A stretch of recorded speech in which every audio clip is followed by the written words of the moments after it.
E o que a gente vai falar hoje é esse tema aqui, energia e desordem, ou seja, a primeira lei da termodinâmica. Na verdade, esse é o ponto central, é a pedra angular do curso de termodinâmica, da cadeira de termodinâmica.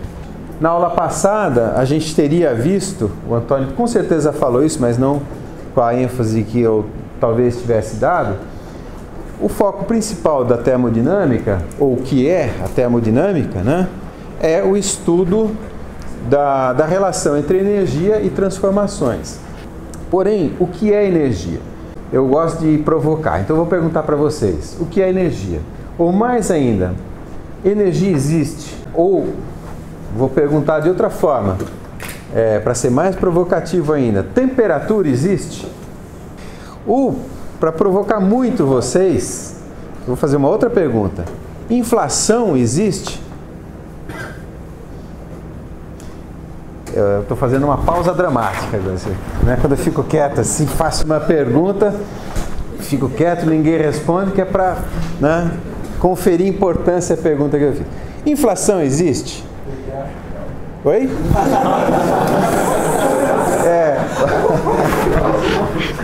Bem lembrado, bem lembrado. Então vou ficar na temperatura, vou ficar na temperatura. Porque é o seguinte, vou ficar na inflação e vamos deixar essa questão político-circense do lado aí, né? Mas é o seguinte, na verdade, eu vou dizer não, inflação não existe. O que existe é o fenômeno de variação de preços. Então, o preço da gasolina sobe ou desce, o preço do arroz sobe ou desce, o preço do Boeing sobe ou desce, o preço do sapato sobe ou desce, entende? Então, o que existe é o fenômeno de variação de preço. Quando a gente fala em inflação é um número que a gente calcula de alguma maneira específica para representar essa situação complexa. Tanto isso é verdade que existem vários índices de inflação. Se você está preocupado em fazer construção civil, existe o índice de inflação dos produtos consumidos na construção civil. Existe o índice de inflação da cesta básica, etc, etc, etc. Ou seja, a inflação por si só não existe. Ela é um número que procura retratar um fenômeno. Falando em temperatura, mesma coisa, a temperatura não existe por si só. O que existe, depois a gente vai ver, é o fenômeno de agitação molecular. Eu acho que o Antônio fez isso na aula passada, mas a temperatura mesmo, o que é? É a energia cinética média das moléculas, meio de ρV², esse V é o V médio, vezes a constante de Boltzmann. Acabou. Isso aí é a temperatura absoluta, ou em Rankine ou em Kelvin. Muito simples. Então a temperatura propriamente não existe. A temperatura é um número que procura retratar, no caso, o fenômeno da agitação molecular. É só isso que significa. Então, temperatura não existe, ela retrata um fenômeno. Pode até retratar mal esse fenômeno, dependendo. E energia também não existe. Energia também é um número, só que é um número muito especial, porque com esse número calculado daquela forma, e eu vou mostrar como é que historicamente a gente chegou naquela forma, ou naquelas formas, né? Esse número você consegue expressar leis físicas. Estas sim existem, estas sim governam o universo. A lei de conservação de energia, que é o nosso tópico hoje, ela é universal no sentido que vale no universo inteiro. Vale no universo inteiro. No último quasar que tem lá na borda do universo, vale a conservação de energia lá. Ou entre dois átomos aí dentro do seu dedão, também vale a conservação de energia. E, no entanto, a energia não existe. O que existe é a conservação. Eu volto nesse assunto um pouco mais. Embora, como eu estou dizendo, falando assim, é muito Discovery Channel, é importante eu falar pelo menos uma vez na vida para contextualizar, mas nós vamos ser operacionais nisso. Não é só funcional na fala, né? Funcional no cálculo. Mas, prosseguindo, o que é energia? Então, eu acabei de dizer, a energia é um número que dá para fazer conta dentro de uma lei de conservação. Mas outras perguntas podem ser feitas que têm a ver, inclusive, com o nosso senso comum. Em primeiro lugar, a gente sabe que existem diferentes tipos de energia. Existem diferentes tipos de temperatura? Ou vou voltar à questão, existem diferentes tipos de inflação? Aí você vai dizer que sim, tem inflação do setor civil, de construção civil, tem inflação da cesta básica, portanto, diferentes tipos de inflação. Portanto, poderia haver diferentes tipos de temperatura. Bastaria eu calcular de forma diferente, correto? Agora, e energia? Tem diferentes tipos de energia? Então, sim, depende de como você calcula esse número. Então, ao longo da história, apareceram dúvidas, né? O que é o calor? Eu vou elaborar essa questão logo em seguida. A dúvida crucial que se tinha aqui é se calor era um fluido ou se era um fluido imaterial, quero dizer, né? Se calor era um fluido imaterial ou se era outra coisa qualquer. A própria origem da palavra calor expressa um pouco essa dúvida. Aqui as perguntas são mais importantes do que as respostas, né? Para contextualizar o assunto. Mas, por exemplo, uma outra pergunta importante é: o que é trabalho mecânico? Trabalho mecânico no sentido força vezes deslocamento. A própria origem do termo trabalho ou work tem a ver com a evolução histórica desse conceito. O correto aqui, inclusive, seria falar calor. No lugar de falar calor, o mais exato seria dizer energia térmica. No lugar de trabalho, o mais exato seria dizer energia mecânica. Tá? Mas por que a gente usa a palavra trabalho para se referir à energia mecânica? Eu vou mostrar também daqui a pouco. No passado, essa energia mecânica, esse tipo de energia, substituía o quê? Exatamente o trabalho humano, o labor, né? Ou o cavalo, né? O cavalo que puxava o bonde. Então, como esse tipo de energia substitui o trabalho dos trabalhadores, se usa a palavra trabalho, né? Para denominar esse tipo de energia. Mas são tipos de energia. Outra questão importantíssima, isso aqui é revolucionário, né? Na verdade é a base da Revolução Industrial, tá? Isso aqui: é possível converter diferentes tipos de energia entre si, calor em trabalho, trabalho em calor e etc. Se for possível, quais os limites de eficiência dessa conversão? E diferentes tipos de energia podem realizar a mesma quantidade de trabalho? Como eu disse, as perguntas são mais importantes que as respostas. Eu estou procurando provocar vocês e ao longo da aula de hoje eu vou tentar responder isso tudo da melhor maneira possível. Então, só para a gente fechar aquela primeira pergunta que a gente fez, o que é energia? Então eu vou dizer que é isso aí, ó.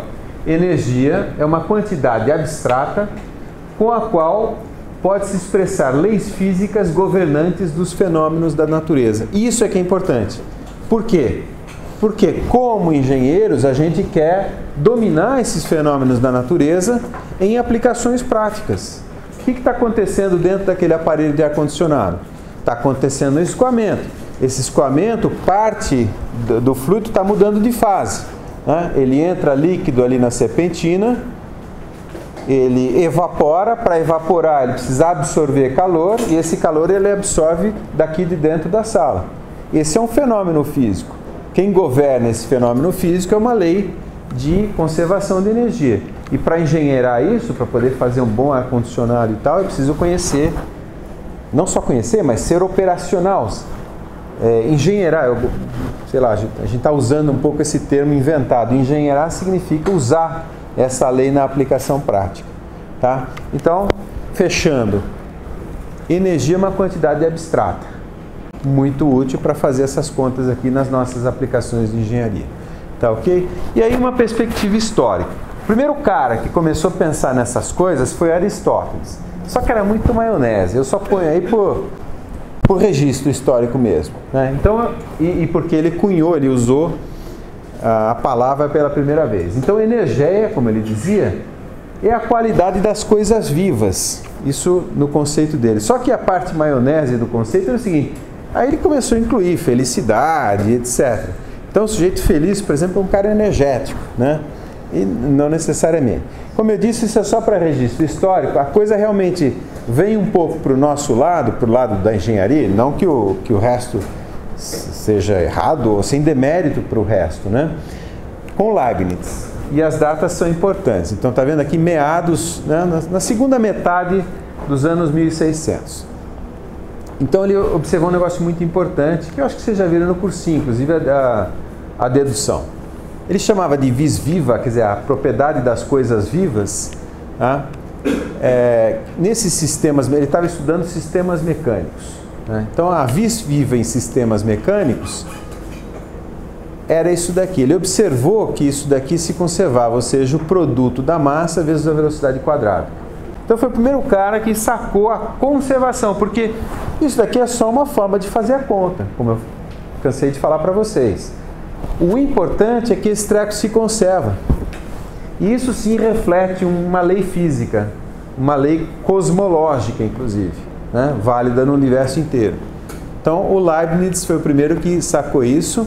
O Lavoisier, ele já estava pensando no calor, não tanto em energia mecânica. Né? Então, ele pensava o seguinte, primeiro que ele imaginou que o calor fosse um fluido. E olha a data, né? Mais ou menos na mesma época. Um estava pensando em energia mecânica, o outro pensando em energia térmica. Então ele dizia o seguinte, ó, o fluido calórico é uma substância que não tem massa, cor, odor, gosto e tal, só que pode ser transferido de um corpo para outro, tá? E quando o calórico é adicionado a um corpo, a sua temperatura aumenta, ou se eu remover calórico desse corpo, a sua temperatura diminui. E aí eu preciso explicar uma coisa. Nessa época, é a época que eu costumo chamar de a época dos miasmas. Eu não sei se vocês já ouviram falar disso. O pessoal não entendia direito o que era bactéria, o que era vírus e tal. Então, para explicar as doenças, eles inventaram essa história de miasma. Miasma é que nem... Vocês já viram lá o Caçadores de Fantasma? É o tal do ectoplasma. Aquele treco é a substância constituinte do fantasma. Tá? Então, aqui, né, hoje a gente não falaria miasma, a gente diria ectoplasma. Tá?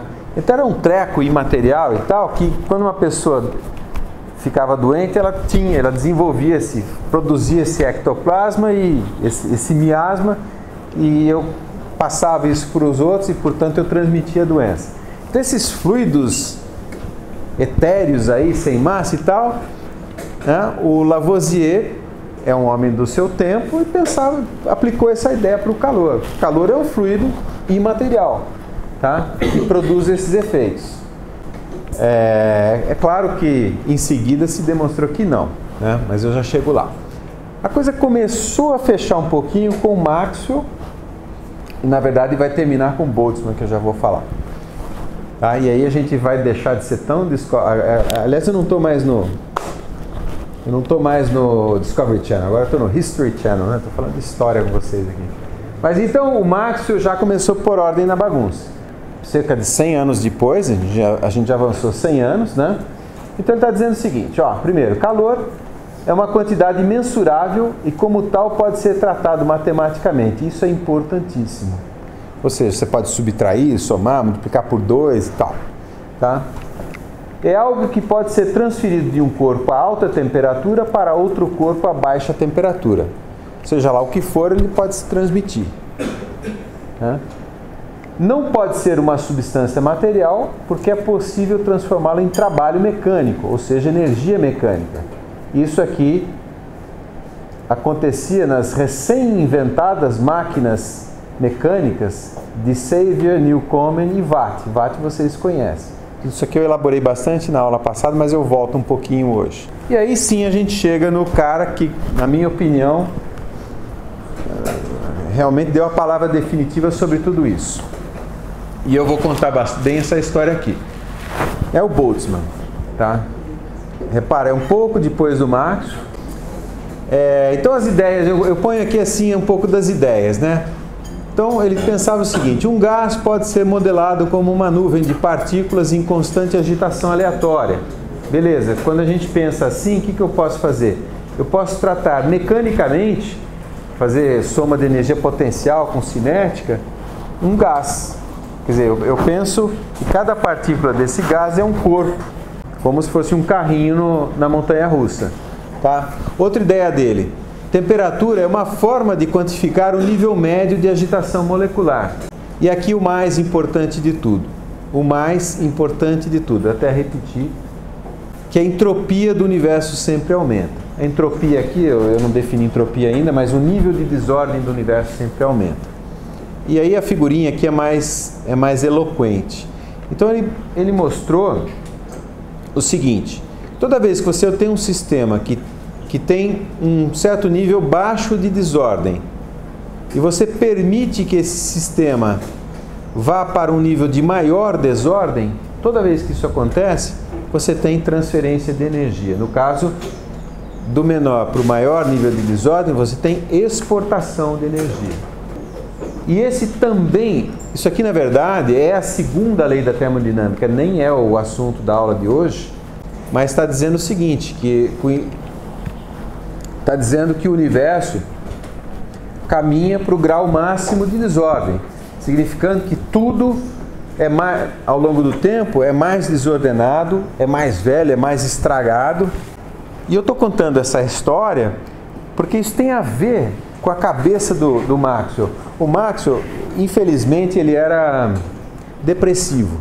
Ele se suicidou numa crise de depressão, infelizmente, né? Mas é interessante que ele, sendo depressivo, tenha criado justamente essa teoria aqui, ó, né? Que é meio deprimente mesmo, né? O universo vai acabar num monte de areia, né? E é tão sério isso, essa foto aqui, que é a lei de Maxwell, né? S é a entropia, K é a constante de Boltzmann e W é o número de graus de liberdade de um sistema, falando assim de forma bem abstrata.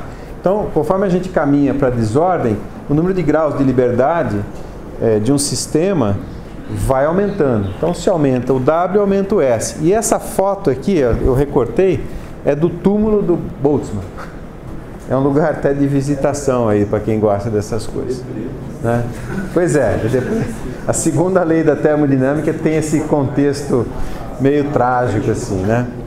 Mas olha, eu queria que vocês guardassem essa figurinha aqui, ó. Isso aqui é fabuloso. Isso aqui é muito, muito profundo, muito, né? Vamos em frente. Então, eu joguei um monte de ideias com vocês e eu quero inclusive sair um pouco do Discovery Channel, eu quero ir mais para engenharia mesmo, né? Engineering Channel, não sei se existe isso. Mas eu vou pegar um dos tópicos, ou uma das dúvidas, uma das questões que foram lançadas. Calor é um fluido ou uma forma de energia? Essas dúvidas cruéis, na época, eram dúvidas muito sérias. Hoje são ridículas, mas porque a gente tem 150, 200 anos de avanço científico que já até permeou para o nosso dia a dia. Já é conhecimento comum, já é conhecimento vulgar no sentido de estar divulgado, não vulgar de baixo nível, mas conhecimento que o vulgo tem. Então não menosprezem certas questões que lá nos anos 1800 e tal eram colocadas porque eram difíceis. Quer ver, ó, só para falar com vocês, só para dar um exemplo para vocês. Sabe qual era o argumento mais forte contra a teoria de que a Terra é que girava em torno do Sol? Deus. Sabe? Deus. Não, tudo bem. Isso é o dogma, né? Mas a evidência científica de que era o Sol que girava em torno da Terra e não a Terra que girava em torno do Sol? Oi? Que a gente não sente movimento. Mais ou menos. O que eles falavam é assim, pô, mas se a Terra que está se movimentando em torno do Sol, por que não venta constantemente na Terra? Se você não conhece o vácuo, é verdade, se você não conhece o vácuo, se você não sabe que existe o vácuo, você não tem resposta para essa questão.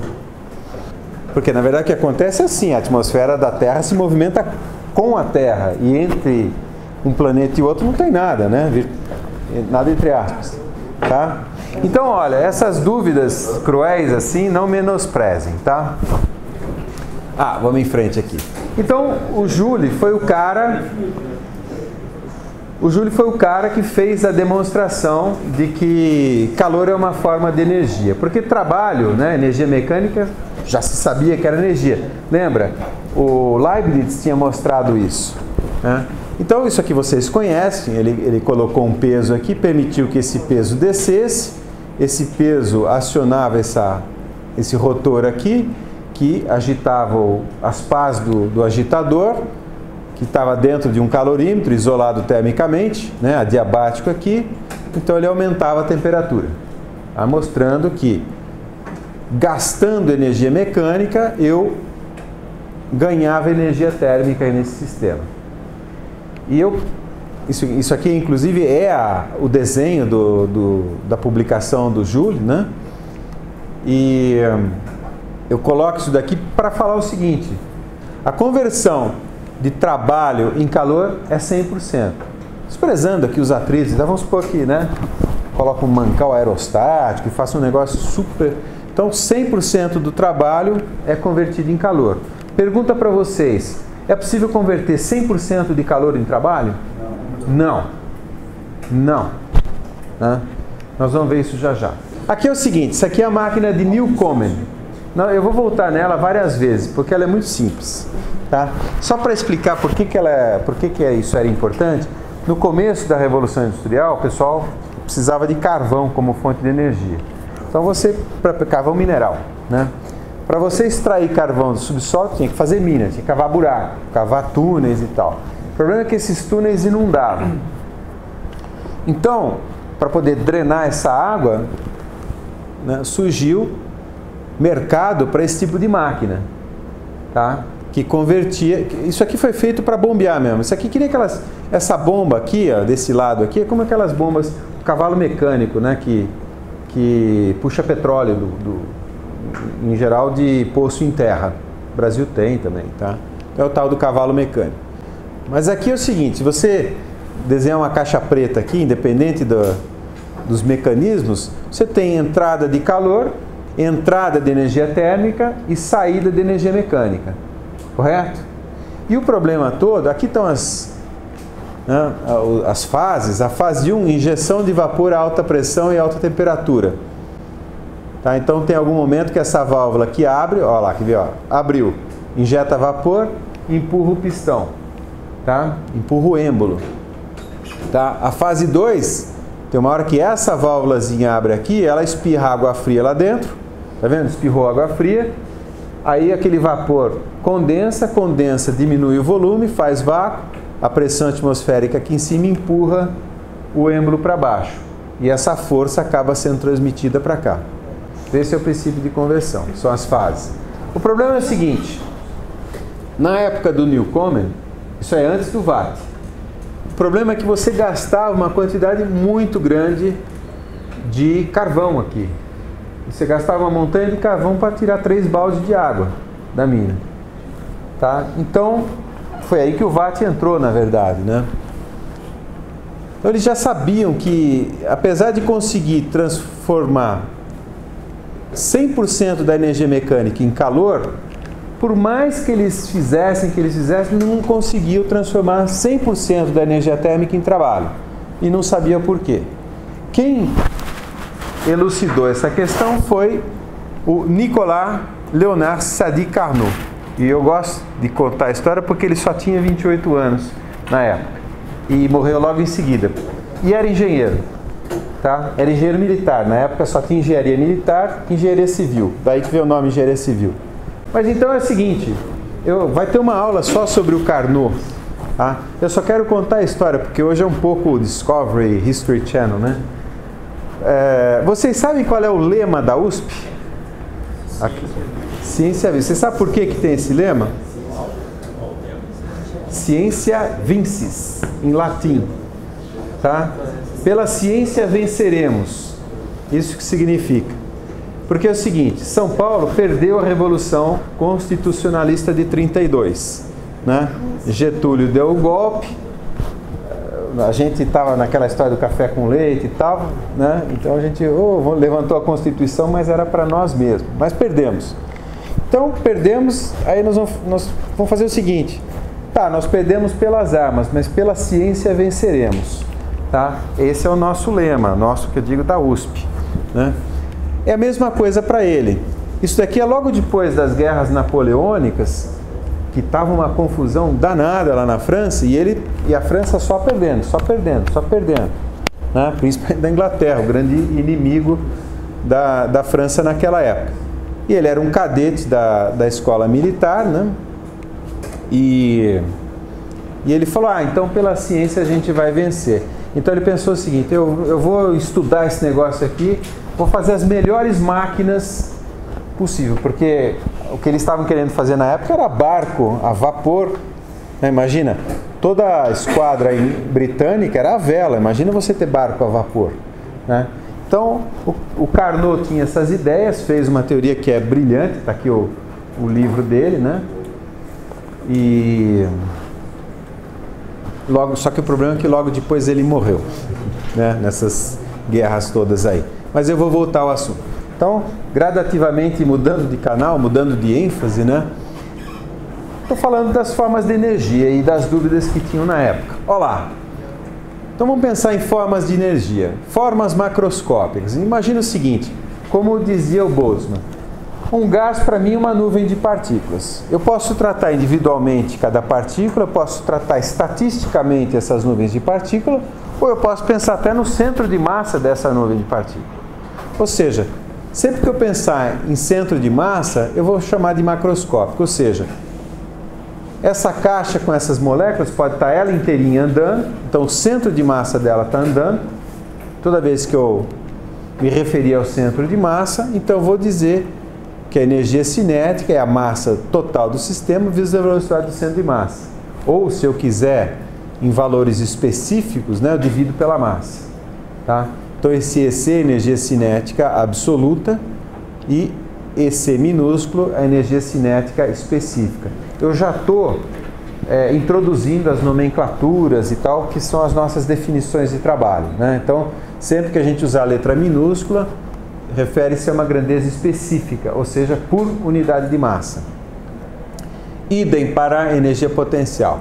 E as formas microscópicas são as formas que estão ligadas à partícula, ou às partículas que constituem o sistema. Então, por exemplo, eu posso ter translação molecular, que é exatamente aquilo que a temperatura quantifica. Então, quando eu falo em temperatura, eu estou falando na velocidade de translação, mas eu posso ter rotação também, eu posso ter agitação, eu posso ter energia associada às ligações químicas. Quando é que eu interfiro? Quando é que eu uso essa forma de energia? Quando eu faço combustão, tá? Eu estou fazendo reações químicas, e uma das aulas é exatamente isso. Ou eu posso até ter reação nuclear, quer dizer, reação nuclear é quando eu quebro, de alguma forma, ou uno o núcleo do átomo. Eu não estou nem mais falando de molécula, estou falando de átomo mesmo. Então, não é o caso aqui da nossa engenharia, né? A gente não vai fazer reação nuclear. Então, essas energias microscópicas, gente, a soma delas todas nós vamos chamar de U. Ou seja, os nossos sistemas vão ter parcelas de energia que são macroscópicas e que vocês podem pensar que se referem ao centro de gravidade desse sistema. E também nós vamos ter parcelas de energia que nós vamos dizer que são interna. A gente vai colocar o adjetivo interna, querendo dizer que se referem às propriedades da partícula, de translação, de vibração, certo? Então vamos lá. Matematicamente, e até de forma simplificada, a gente vai trabalhar com essa definição. Quer dizer, a energia de um sistema é a energia interna, mais a cinética e mais a potencial. A potencial aqui, inclusive, a gente pode elaborar. Pode ser a potencial gravitacional, potencial magnética. A cinética, então, é a massa vezes a velocidade ao quadrado, velocidade do centro de massa. E se tiver só potencial gravitacional, mgz ou mgh ou que letra for. Se eu dividir isso aqui pela massa, eu vou ter as grandezas específicas, né? E é igual a U mais EC mais EP. Isso aqui é só uma definição de trabalho, só para poder lançar isso aí para vocês. O mais importante é esse experimentozinho que eu vou fazer com vocês. Então imagina o seguinte, eu tenho uma caixa lá em cima, numa certa altura, e essa caixa ela é isolada termicamente, ou seja, ela não permite trocas térmicas, né, com o ambiente, de dentro para fora, de fora para dentro. Então se ela está lá no alto, digamos que ela esteja parada lá no alto, a energia total, que sempre eu vou escrever assim, U, que é energia interna, mais EC mais EP, esse E tem um certo valor lá. Ele é majoritariamente composto do quê? Tem temperatura, então tem uma certa parcela de energia interna está parado, portanto a energia cinética é zero e está numa certa altura. Então tenho uma parcela grande aqui de energia potencial. Aí a força de gravidade começa a atuar e esse negócio acelera. Então o referencial aqui, ele acelera até lá embaixo. Então lá embaixo, antes de se chocar com o solo aqui, o que aconteceu? A energia potencial foi a zero, porque eu estou muito próximo do referencial. A temperatura dentro da caixa variou pelo fato dela estar caindo? Não, né? Não variou, não tem trocas térmicas ocorrendo, né? O invólucro ali é adiabático. Significa o seguinte, que aquela energia potencial se transferiu toda, se transformou toda para a energia cinética. Basicamente ele tinha altura aqui em cima e não tinha velocidade. Aqui embaixo ele tem velocidade, mas não tem altura. Tá ok? Então foi um primeiro processo de transferência. Aí o sistema se choca. A velocidade cai a zero. Então eu não tenho mais energia potencial, porque a altura é zero em relação ao referencial. Não tenho mais energia cinética, porque a velocidade é zero. Para onde foi essa energia? Já que o sistema é adiabático, isolado termicamente, toda essa energia, né, virou temperatura lá dentro. Na verdade, eu desenhei aqui o cálice se quebrando, querendo dizer o seguinte, que toda essa energia serviu para aumentar a temperatura do sistema e também modificar o arranjo molecular, o arranjo cristalino ali dentro, que também, né, consome energia. Tá? Então esse processo aqui é um processo de transferência. E como eu disse para vocês, lá a ideia do Boltzmann, toda vez que você permite um sistema migrar de uma situação de maior ordenação para uma situação de menor ordenação, sempre há trocas energéticas envolvidas. Obviamente esse sistema aqui é muito mais desordenado do que esse sistema aqui em cima. Correto? Tem muito mais graus de liberdade. Não se preocupa em não sermos exatos nesse momento, porque nós o seremos mais à frente em outras aulas, tá? O mais importante aqui são as ideias. Tá ok? Então, conclusão, trabalho mecânico e calor são processos de transferência de energia. Né? Como lembra sempre da figurinha do Boltzmann. Maior ordem para menor ordem, transferência de energia. Tá? No caso do calor, se eu colocar dois sistemas a temperaturas diferentes em contato, então imagina aqui que essas moléculas têm uma temperatura T2, que é maior do que T1, que é a temperatura dessas outras moléculas aqui à esquerda. Então, se houver o contato, o nível de agitação aqui à direita, que é maior, de alguma maneira vai se transferir para as moléculas do lado de lá. Então essa molécula aqui, que está rápida, né? Está muito veloz e tal, vai se chocar com essa outra que está mais lenta e vai transferir quantidade de movimento. É assim mesmo, é mecanicamente. De tal maneira que a T1, que era baixa, a temperatura baixa, aumenta a uma temperatura T3, a T2, que era alta, diminui a uma temperatura T3 e tudo fica no equilíbrio térmico. A mesma coisa se aplica para um sistema mecânico. Mas então, imagina o seguinte, um pistão com um gás lá dentro. Na situação inicial tem uma pressão 1 e um volume 1. Aplico uma força aqui em cima, ocorre um deslocamento aqui e o sistema, após a aplicação dessa força, está uma pressão P2 a um volume V2. Do lado mecânico, eu sei calcular esse trabalho. Né? Esse trabalho é força vezes o deslocamento. E um parênteses, nessa expressão, ΔW é igual a força vezes ds, eu estou usando a letra D para indicar o diferencial de deslocamento, em oposição à letra delta para indicar o diferencial de trabalho, pelo seguinte, nós já vamos ver. Esse diferencial é exato, esse diferencial é inexato, querendo dizer que ele depende da trajetória da transformação. Guarde isso na cabeça, eu já vou explicar essa história.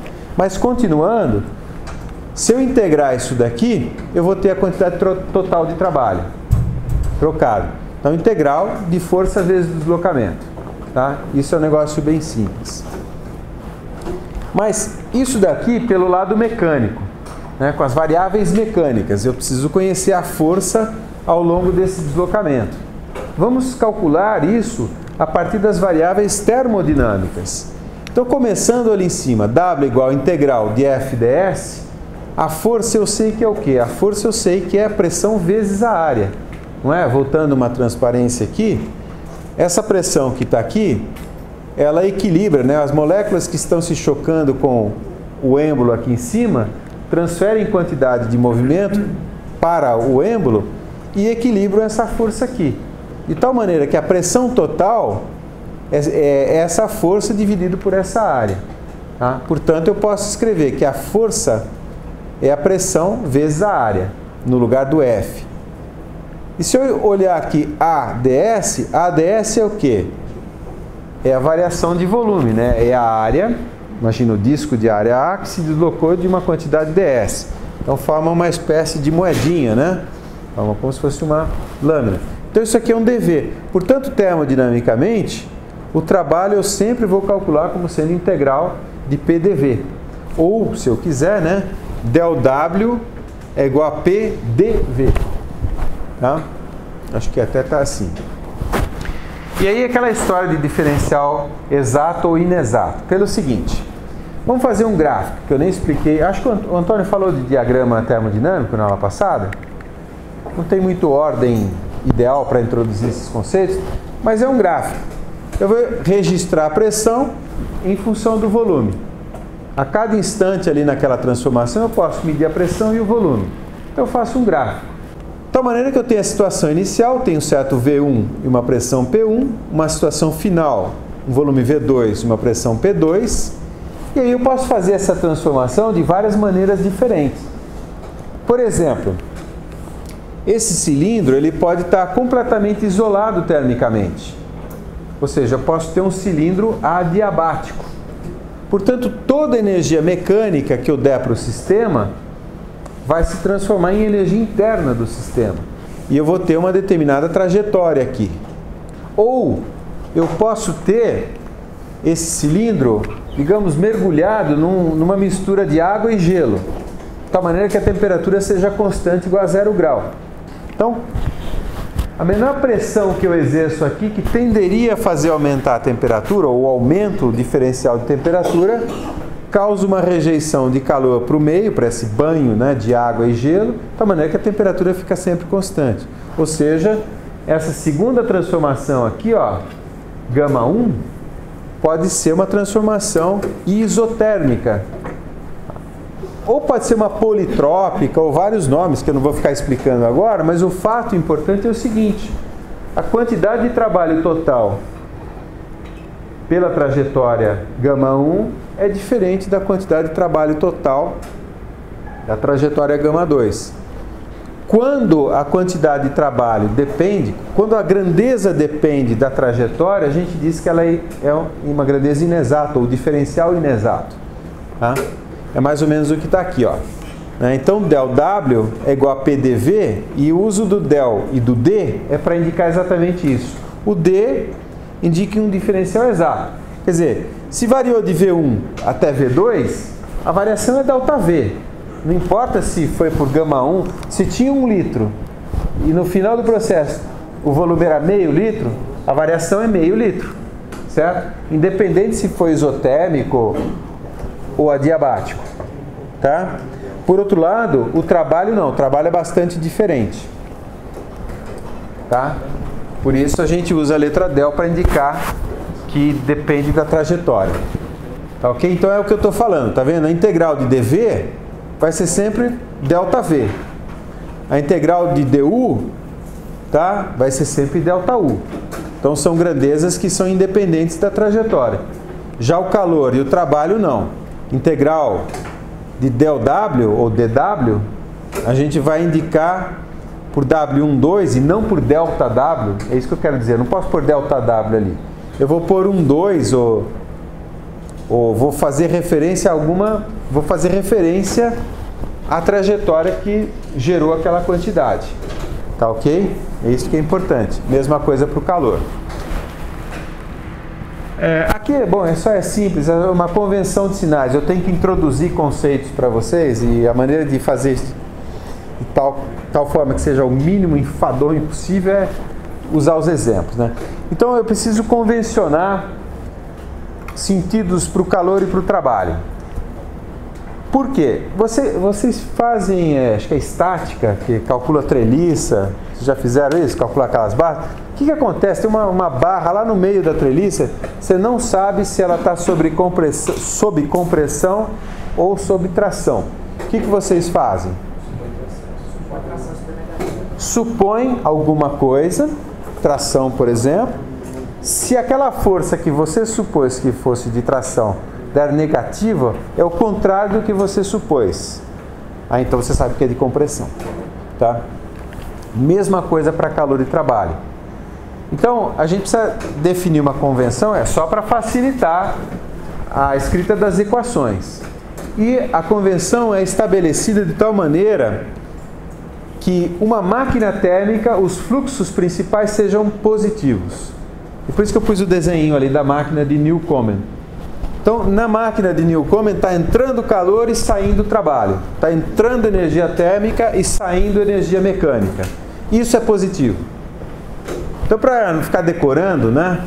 Q é positivo quando é transferido para um sistema. W é positivo quando é exportado pelo sistema ou realizado pelo sistema. Aí, consequentemente, quando é negativo é o contrário disso. Tá? Então, para ficar mais fácil, pensa sempre numa máquina térmica.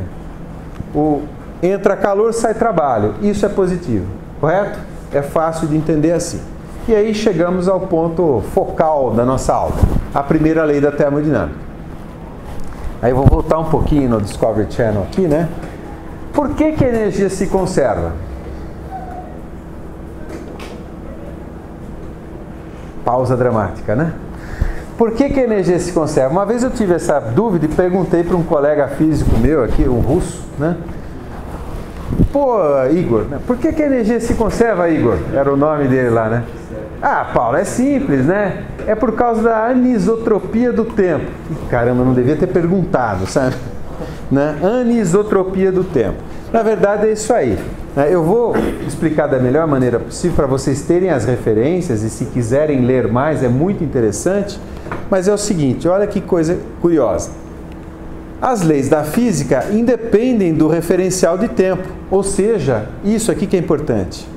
Não existe um tempo universal absoluto. Nós temos a mania de achar que o tempo é um negócio que existe igual para todo mundo no universo. Não é. O tempo é uma propriedade do ponto. E não depende só do ponto, depende da minha velocidade. Ou seja, o meu relógio passa com uma, tica, faz o tic-tac com uma velocidade que depende da posição que eu estou e da velocidade que eu estou. Ou seja, se é assim, não, mas na verdade é simples, né? É que não é o nosso senso comum. Porque essas diferenças, elas ocorrem em escalas muito longe daquelas dentro das quais a gente mora, que a gente está acostumado com os fenômenos. Tá? Bom, prosseguindo, né? Então, se é assim, aí tem a Nether que, bolou uma teoria. Eu só vou falar o que seria a teoria que explicaria a lei de conservação de energia, mas todas as leis de conservação, que é assim, se existe uma forma simétrica e diferenciável de um sistema físico, existe uma lei de conservação. Então, se for energia, conservação de energia. Se for de pão de forma, é lei da conservação do pão de forma. Basicamente é isso. É tremendamente abstrato. Não é útil para nós como engenheiros, mas é daí que vem a coisa. Eu falo isso para vocês não acharem que conservação de energia é um treco divino que vem dos... Não, tem explicação física. É que é muito abstrato, não cabe num curso de engenharia a gente elaborar isso. Então, no caso da energia, tá, é o princípio da conservação de energia. E aí algumas figurinhas para a gente entender um pouco a forma, né, de aplicação dessa lei. Então, imagine um sistema fechado. Portanto, não tem fluxo de massa, né, através das fronteiras. Tem energia entrando e energia saindo. Se é assim, o sistema executou uma transformação de um estado inicial para um estado final. É aquilo que eu falei para vocês. Sempre que há fluxo de energia, há transformação. E para falar o termodinamiquez, né, sempre que há fluxo de energia, há transformação de estado. E aí, agora sim, olhando as fórmulas, se a gente for fazer as contas, né, a diferença entre o que entra e sai é o ΔE. Esse ΔE reflete-se, né, num ΔU, num ΔEC e num ΔEP. Ou seja, uma variação que pode ser de energia interna, que pode ser de energia cinética, que pode ser de energia potencial. Tá? Sendo que cada uma delas eu posso calcular, por exemplo, a partir das suas respectivas grandezas específicas, né?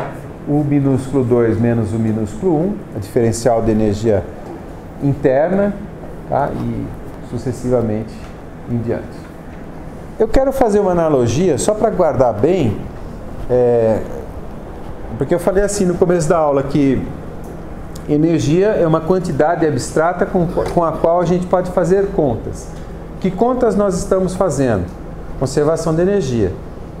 E eu quero mostrar que conservação de energia é uma conta, vai ficar esquisito, é uma conta contábil, ou seja, a gente faz cálculos contábeis como um contador faz, né? Como um cara que mantém os livros de caixa lá. Então é exatamente isso que está aqui, ó. É como as nossas transações em conta corrente, o balanço das transações em conta corrente. Pega, pode ser uma empresa, pode ser um país, pode ser um indivíduo. Então vamos pegar uma conta corrente. O saldo no seu banco é afetado por esses fluxos aqui. Digamos, né, o salário que está entrando, digamos que você tem aplicações que geram certo rendimento, então isso aqui são as entradas, é a energia que entra. Aí tem as saídas, que é o que você gasta de supermercado, o que você gasta de aluguel, prestação, etc, etc, etc. A conta que a gente faz é exatamente essa, ó. A variação do saldo na conta, o ΔE, é igual à soma das receitas menos a soma das despesas. Tá? Então a primeira lei da termodinâmica é um balanço de fluxo de caixa. Ponto final. Né? Tá ok? Então eu quero que vocês guardem essa analogia aqui. Para ilustrar o uso da primeira lei da termodinâmica, vamos ver o exemplo da expansão isotérmica de um gás perfeito, como está mostrado aqui na transparência. Imagina que a gente tem um cilindro com um gás confinado aqui pelo êmbolo e, para manter a pressão, vários pesos. De tal maneira que, para promover a expansão, a gente vai removendo pequenos pesos paulatinamente. Quando eu removo um peso, por exemplo, o que acontece? O gás se expande um pouquinho, a temperatura dele abaixa e, como a expansão é isotérmica, o meio externo vai fornecer calor para que a temperatura permaneça constante. E assim sucessivamente. Removendo mais um peso, o gás se expande mais um pouquinho, ele absorve um pouquinho de calor do sistema, sua temperatura permanece constante, isso até o estágio final. Em cada estágio, a gente tem uma quantidade de trabalho ΔW sendo exercida contra esses pesos, ou seja, para elevar esses pesos. Escrevendo aqui a expressão da primeira lei, ΔE é igual à soma da energia que entra menos a soma das energias que saem. O que está entrando é calor e o que está saindo é trabalho. Então a fórmula fica ΔE, que é igual à energia que entra menos a energia que sai, e mais especificamente Q, que está entrando, o calor que está entrando, menos W, que está saindo, e a gente está usando esse índice ISOT para indicar que tanto Q e W são energias trocadas de forma isotérmica. Então, analisando a expressão da energia E é igual a U mais energia cinética mais energia potencial, como o sistema é estacionário, o centro de gravidade não está se deslocando, então EC e EP são nulos. Com isso, pode-se dizer que a variação total de energia do sistema é zero. Por quê? Porque ΔE vai ser só ΔU, como a temperatura é constante, a energia interna não varia. Ou seja, o trabalho isotérmico é igual ao calor trocado isotermicamente. Voltando à expressão Para o cálculo do trabalho, que a gente já tinha deduzido anteriormente, o W isotérmico é a integral de 1/2 de PdV. Usando a expressão dos gases perfeitos para expressar P em função da temperatura, então no lugar de P eu escrevo nRT sobre V. Como T é constante, temperatura é constante, processo isotérmico, R é a constante dos gases e N o número de mols também são constantes, posso tirar isso da integral. Então fica nRT vezes integral de dV sobre V. Prosseguindo, isso é fácil integrar, então eu tenho que o trabalho isotérmico é igual a nRT ln de V2 sobre V1, e isso é igual também ao calor trocado isotermicamente. E uma observação, sendo V2 maior do que V1, porque o gás está se expandindo, tanto o trabalho isotérmico quanto o calor isotérmico são positivos, o que é coerente com a convenção que nós havíamos definido. A mesma coisa, o princípio da conservação de energia, agora para um sistema aberto. Ou seja, além dos fluxos de energia, eu tenho fluxos de massa, massa que entra e massa que sai. Então a minha contabilidade, envolve os fluxos energéticos, tá vendo esse energia que entra menos energia que sai? E como índice eu estou pondo Q e W, querendo dizer o seguinte: essas energias são trocadas na forma de calor e ou trabalho. Eu tenho que também colocar na minha contabilidade as energias que entram e saem associadas aos fluxos de massa. Fazendo isso, a gente chega nas expressões próprias de conservação de energia para sistema aberto. Vai ter uma aula só sobre isso. Aliás, vai ter uma aula só sobre sistema fechado, primeira lei para sistema fechado, uma aula só para sistema aberto, primeira lei para sistema aberto, tá? Aqui eu estou só hoje elaborando as ideias com vocês. E aí, para terminar, voltando às ideias do Boltzmann, dentro de tudo isso que eu acabei de falar, é importante constatar, é interessante constatar que as leis da física não são violadas se o tempo fluir ao contrário. Ou seja, se eu pegar e inverter o tempo, desde que a energia que entra seja igual à energia que sai, não tem problema nenhum, né? Exceto a segunda lei da termodinâmica, aquela lei, que diz que todos os sistemas caminham para o seu grau máximo de desordem, tá? E isso é fundamental. Vai ter uma aula só sobre isso, né? Ou seja, o universo evolui de forma contínua, e aí a palavra importante, espontânea, para estados de maior desordem. Lembra que o Boltzmann era depressivo, né? Ou seja, a entropia do universo sempre aumenta. Então, assim, embora eu possa inverter a seta do tempo, se você inverter o tempo, tudo bem, né? A onda vem, e é legal passar o filme ao contrário. A onda vem e vai pondo, vai montando, né, o castelo de areia, que é um negócio completamente maluco de acontecer, né? Ninguém imagina que isso possa acontecer. Mas do ponto de vista de conservação de energia é perfeitamente factível. Do ponto de vista da conservação de energia, você pode inverter a seta do tempo para mais infinito ou para menos infinito. Porém, a gente sabe, né, que naturalmente, por isso que eu falei que a palavra importante ali era espontaneamente.